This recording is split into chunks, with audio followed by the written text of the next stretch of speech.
Hey, what is up, you guys? This is Kokozik Valley Monorail speaking. Welcome back to the channel.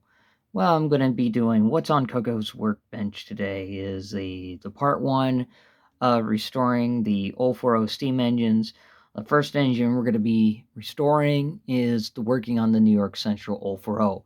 It does sort of run, but I want to tune it a little bit and do some little bit of work on it a little bit before I put it back to revenue service with the other one.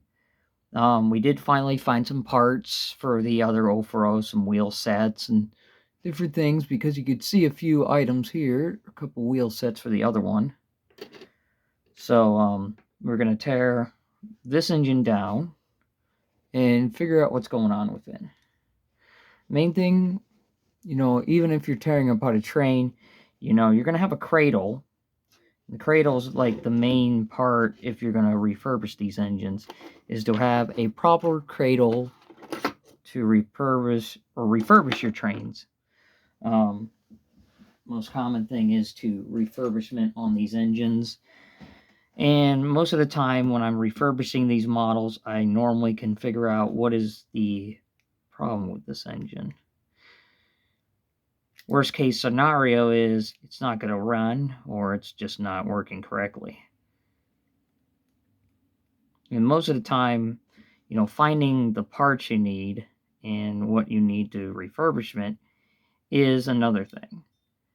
Most of the time when I redo these engines, I usually do a clean and check over on these engines. I don't really do too much, but this one just needs a little bit of a readjustment on its drivers. Because what happens was this engine was running really good at the time. It still runs good. It's just I want to just tweak it just a little bit, make sure everything works. Because the way I have this engine running is I want to make sure it runs good. Probably just needs some lubrication and a little bit of wheel cleaning. So, and then the coupler just fits right in the pocket there. This is just a way so the coupler can fit in it and will work. So this engine here just only needs a little bit of oiling and a little bit of that. So we're just going to give it a tad bit of oil on a couple spots. Behind the motor there is a gear or a shaft. You want to at least oil that. A little bit there, a little bit on the motor. And the gear, I usually put some grease on it to help it a little bit more. And a little bit around the rods. And then that's basically it on the engine, on just the basics. The other thing is using the type of grease, oil, and everything else. I use a special Labelle number 102 for greasing these engines up.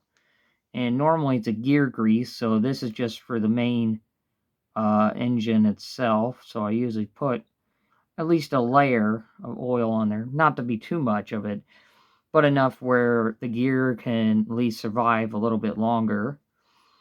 And this engine here, that's all it needed, was just a little bit of a tune-up and not much of the cleanup. The around the motor, it's actually fairly clean, so it doesn't really need a service, but it was still having hiccups. So now the engine is ready to go back to the tracks and run. Well, this is just part one of one engine. So New York Central one is already done and ready to go. The test track is underneath of this. So most of the time when I refurbish these engines, I rebuild them and tear them all apart and usually get them to work. Sometimes some engines don't really need the work and just need a tune-up. And then that's the case on some of these engines. If you're going to do the time and effort, you put more effort into the model. You will sometimes, some people like to touch up the paint. Some people like to go nitty-gritty on some engines. But for me, it just takes time. And one thing I've learned about doing all these models is putting the time and effort is to refurbishing this engine and the time and effort to put the train back together again. And doing a complete furbish, tear down, and there she is all back together again. With the rods and everything, now I can do a test run of it because I already got the power to the track underneath the cradle. So put the screwdriver down for a minute and you should see it take off. Not take off, but enough where the engine will move. Now, I was having issues at the time with this train moving, and now it seems to want to run again. So now I can do, and my switch was thrown. So basically, one engine done. Now to work on the hardest one and bring that one back to life. And we'll do that with the next one, which would be the customized one. Well, I hope this gives you guys an idea with part one with the first engine, which will be the New York Central. Part two is going to be getting this engine to work. We'll see you guys next time out on the rails. Guys, have a wonderful night. Take care. We'll see you guys later. This is Kokosing Valley Model Railroad signing out for the evening. But we'll see you next time on part two of the Illinois Central engine to get that one running. See you guys later. Have a wonderful evening, wonderful day, wonderful night, whatever you guys are doing. We'll see you guys later out on the rails.